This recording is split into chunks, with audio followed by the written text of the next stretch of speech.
It's Friday, it's hashtag Ask Lauren. I got a really good question the other day and I couldn't wait to shoot this video. Molly Gibson Kirby on YouTube said, I have a question for you. I was wondering what your last aha moment was and how it changed your life. Well, I wonder if Oprah has aha moment like copyrighted or trademarked, because she should. I think she created it. Okay, my last aha moment was when I finally realized my relationship with money and what it needs to be.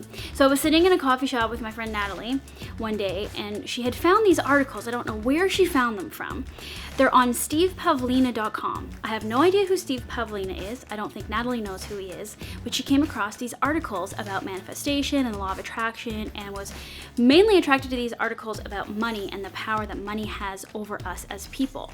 And so I read it and it kind of blew my mind. So this guy basically makes you see money for what it is and makes you view things in a different perspective, because we're all not all of us, but a lot of us are very powerless when it comes to money, and we let money kind of rule our lives because we sit back and we go, oh, I don't have money to do this or that, or I wish I had more money to do this or that, and etc., etc. A million things, right? And I don't know if any of you follow the law of attraction or like limiting belief type stuff. You know, you will have learned that you probably have some kind of limiting belief when it comes to money, and you might have what's called like a poor mentality, which I've read some books by Louise Hay, and she does a lot of affirmations. She has a book called You Can Change Your Life, and she kind of talks about that. Like, what are your limiting beliefs surrounding money? Do you believe that you are poor? Do you look at your bank account and kind of like, oh, and do you pay your bills with this belief that you can't afford to pay them, and you're constantly living paycheck to paycheck? So I've read a lot of stuff about this, but reading this article by Steve Pavlina, I will link to below, kind of changed my mind, because he says that don't let money have any power over you, because what is money? Money is nothing. Money is like made up, and we give it so much power and we let it rule our lives, when really it's just supposed to be a fun thing. Like, think of money as fun, like you're playing Monopoly, you know. Now don't be careless and blow all your money at the casino, but just think of it as a plaything, that when you do get some money, even if it's an extra $20, really appreciate it and give it gratitude, and then have fun with that money, instead of having the mentality or in the mind state that like, oh my god, thank god I found this $20 because I have no money and I'm so poor. So it's all in like how you view the world and how you view your life. And so basically what I got out of this article, there's a lot of stuff that I can't necessarily remember off the top of my head, but there's this money game you can play where he explains that money is literally everywhere. Money is here and here and here and here, but you're not allowing yourself to see it.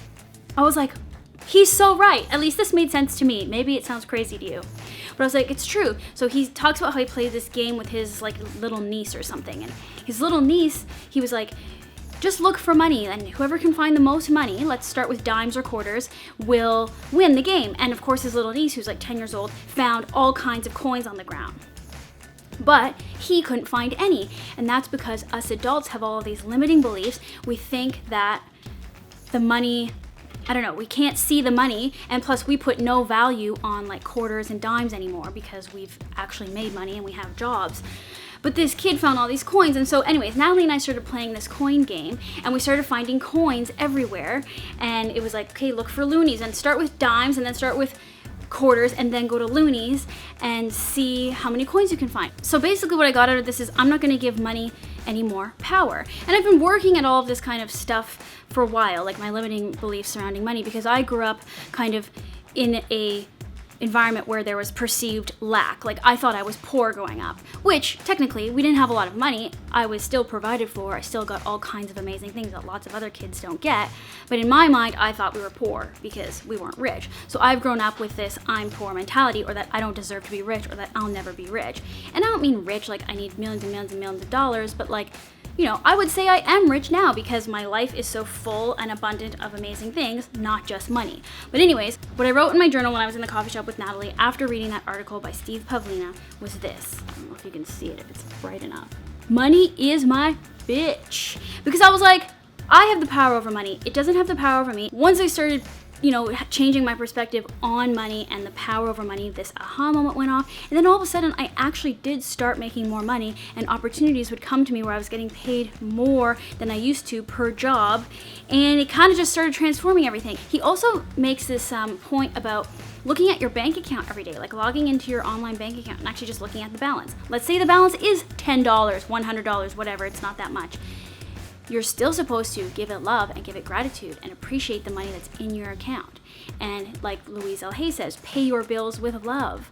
Don't pay your bills with this idea that, oh, I have no money, I can barely afford to pay my bills. So I know this is very hard. It's not easy stuff, but I suggest writing "money is my bitch" somewhere real big on the wall in your room and see what happens. And start thinking of money as a plaything, as a fun toy, because it literally is like a plaything. It's like Monopoly money.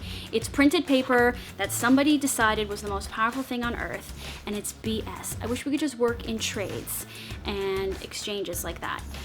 But, you know, the world doesn't work that way. I think you should put on that Big Sean song, and then dance around your house, owning the money, having power over the money, even if it's $10, take it out of your pocket, hold it up, and sing that song by Big Sean to the money. And seriously, I think your world will transform. And we've seen the light, because the light is changing right now. I hope I answered your question, Molly. Thank you so much. I'll see you guys on Sunday. Oh, more hashtag Ask Lauren questions in the comments below, or on Twitter, on Instagram, or whatever. And so far, they're real good, and I like doing these. Okay, bye! I don't with you. I literally can't get that song out of my head. At first I thought it was rude. I thought, how rude, he's talking to some girl like that. But if you think about it like money or something else you don't want to care about, like something arbitrary, it's not really a rude song. It's like a very empowering song. So thank you, Big Sean, for that.